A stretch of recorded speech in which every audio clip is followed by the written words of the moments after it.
In 1938, the United States passed the Fair Labor Standards Act. This effectively created the minimum wage for workers, as well as banning child labor among other things related to workers' rights. But why was something like this needed in the first place? It's because companies were exploiting their workers and paying them as little as possible in the interest of creating profits for the company. Companies weren't willing to change on their own, so as a result, government intervention was needed to pass laws and force these entities to operate in an ethical manner. So in 2022, if a company is operating in a way that is widely considered to be unethical, doesn't the government have a responsibility to step in and prevent that?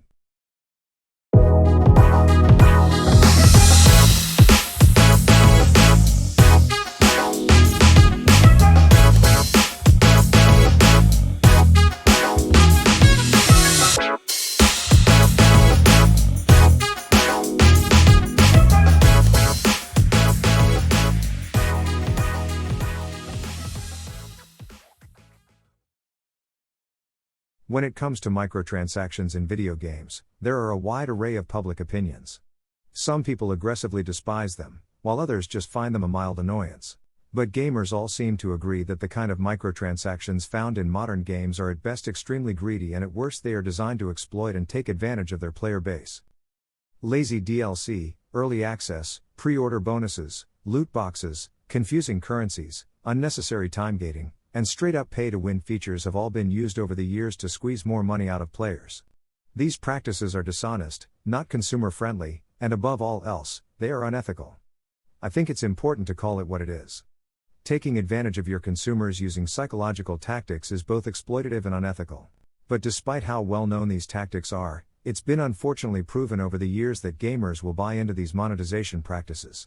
Whales will always exist, and as a result, those companies get positive reaffirmation and keep adding more ways to squeeze money out of the players, pushing the limits further and further. It's tempting to blame other players for engaging in these systems. After all, if no one bought microtransactions, then companies wouldn't continue to add them into games. But I don't think blaming other gamers is the right thing to do. What happens if a company releases a product that turns out to be dangerous? No one blames the people buying the product, it's the company who is at fault.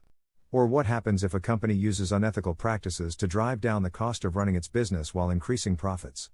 There are laws specifically banning things like this. In many cases, companies are legally required to operate in an ethical manner. And this brings me to the whole point I want to make in this video. Video game companies have a moral obligation to ethically monetize their games. And if they aren't willing to honor that moral obligation, then a legal requirement should be put in place. We've already seen real-world examples of this. Diablo Immortal is not available in Belgium or the Netherlands as a direct result of the predatory monetization in the game. These countries have recognized that games like Diablo Immortal are unethical and are banned as a result. I hope we see more countries follow this example in the future. Despite everything I've said, many of these games are still very popular. If you're having fun and enjoying yourself while playing, then good. I'm not saying you're wrong for having a good time.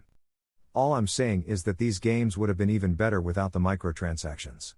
The existence of the microtransactions are predatory in nature, and whether you engage with that system or not, the game's main design goal is to take your money. Delivering a fun player experience comes secondary. That doesn't mean the game can't be enjoyed, or that you can't have fun. But I believe that video games should first and foremost be designed to deliver a fun and rewarding gameplay experience.